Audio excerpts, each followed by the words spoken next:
దేవరాపల్లి మండల కేంద్రంలోని రెవెన్యూ అధికారులు తీరేటువంటిది చాలా అధ్వానంగా ఉంది. ఇక్కడ ప్రభుత్వ భూములు రక్షించవలసినటువంటి రెవెన్యూ అధికారులే ఈరోజు అడ్డగోలుగా వ్యవహరించినటువంటి తీరు ఇక్కడ కనిపిస్తూ ఉంది. సర్వే నంబర్ 280, 280/1, 281/1 ఏదైతే ప్రభుత్వ భూములు ఉన్నాయో ఈ పూర్తిగా ప్రభుత్వ భూములు అని చెప్పేసి గతంలో జిల్లా కలెక్టర్ గారు, స్పెషల్ డిప్యూటీ కలెక్టర్ గారు నిగ్గు తేల్చటువంటిది జరిగింది. అయినా కానీ వీటికి బోర్డులు పెట్టండి అని చెప్పేసి రెవెన్యూ అధికారులు అడిగితే వాళ్ళు బోర్డులు పెట్టడానికి తాత్సారం చేస్తుంటారు. ఈ భూములన్నీ కూడా అన్యాక్రాంతం అయిపోయి అందులో ఫలసాయం ఈరోజు పట్టుకుపోతున్నటువంటి పరిస్థితి ఈరోజు కనిపిస్తూ ఉంది. కాబట్టి ప్రభుత్వ భూములు రక్షించవలసినటువంటి రెవెన్యూ అధికారులే ఈ విధంగా వ్యవహరించినటువంటి సరైనది కాదు. వెంటనే వాళ్ళకి బోర్డులు పెట్టి ప్రభుత్వ భూములు అన్యాక్రాంతం అవ్వకుండా కాపాడాలని చెప్పేసి మేము డిమాండ్ చేస్తూ ఉన్నాం. రెండవది 259/2 ఏదైతే సర్వే నెంబర్ ఉందో అది గ్రామకంఠం భూమి.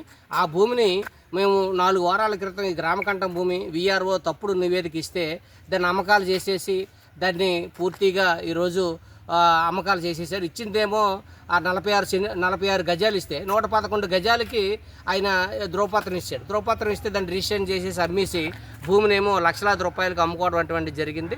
గ్రామకంట అమ్ముకునేటువంటి అధికారం లేదు. ఎప్పుడో 11 సంవత్సరాల తర్వాత ఆ భూమిని అమ్మకాలటువంటివి చేశారు. దీని మీద దర్యాప్తు జరిపి వెంటనే దానికి కూడా బోర్డు పెట్టండి అని చెప్పేసి అడిగాం. కానీ దీనికి కూడా బోర్డు పెట్టినటువంటి పరిస్థితి ఈరోజు కనిపించట్లేదు. అంటే మేము ముఖ్యంగా చెప్పదలుచుకుంది PGRS అనేటువంటిది ఇక్కడ ఉన్నటువంటి స్థానిక ఎమ్మెల్యే కానీ, జిల్లా కలెక్టర్ గారు కానీ ప్రజా దర్బార్ అటువంటిది ఈరోజు జరుపుతూ ఉన్నారు. ఇది ఎక్కడ కూడా ఏ సమస్య కూడా పరిష్కారం కావట్లేదు. ఎంతో ఆశతోని పేదలు అనేక మంది మా సమస్యల పరిష్కారం అవుతాయనేటువంటి ఉద్దేశంతో PGRSకి వెళ్ళి దరఖాస్తులు పెట్టుకుంటే వాళ్ళు పరిష్కారం చేయకుండా నిరాశతో ఈరోజు వచ్చినటువంటి పరిస్థితి ఈరోజు కనిపిస్తూ ఉంది. 99% సమస్యలు అటువంటి PGRSలో పరిష్కారం అవ్వటం లేదు.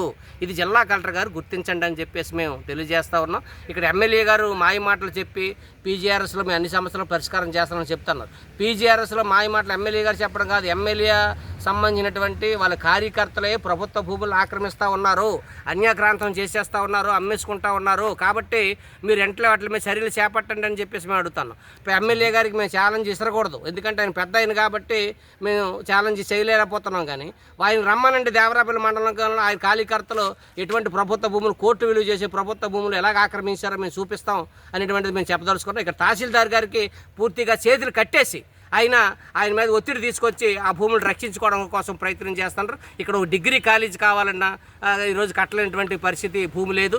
ఒకప్పుడు ఇక్కడ నవోదయ స్కూల్ వచ్చింది, స్కూల్ వస్తే ఇక్కడ కట్టలేనటువంటి పరిస్థితి. ఆ తర్వాత మోడల్ స్కూల్ వచ్చింది, స్థలం లేదని చెప్పేసి వెళ్ళిపోయింది. స్పోర్ట్స్ స్కూల్ వచ్చింది, స్థలం లేదని చెప్పేసి వెళ్ళిపోయింది. ఇలాగ ఏది వచ్చినా సరే ఇక్కడ ప్రభుత్వ భూములు లేవని చెప్పేసి ఇక్కడి నుంచి వెళ్ళిపోతూ ఉన్నాయి. ఇప్పుడేమో డిగ్రీ కాలేజీకి స్థలం కావాలి, స్థలం లేదు. ఇక్కడ ఒక హాస్టల్ మంజూరు అయితే ఆ స్కూల్లోనే, హై స్కూల్లోనే ఇరుకు గదుల్లోనే ఇక్కడ నిర్మాణం అటువంటి జరుగుతూ ఉంది. అదే స్థలం ఉంటే పైన కట్టొచ్చు.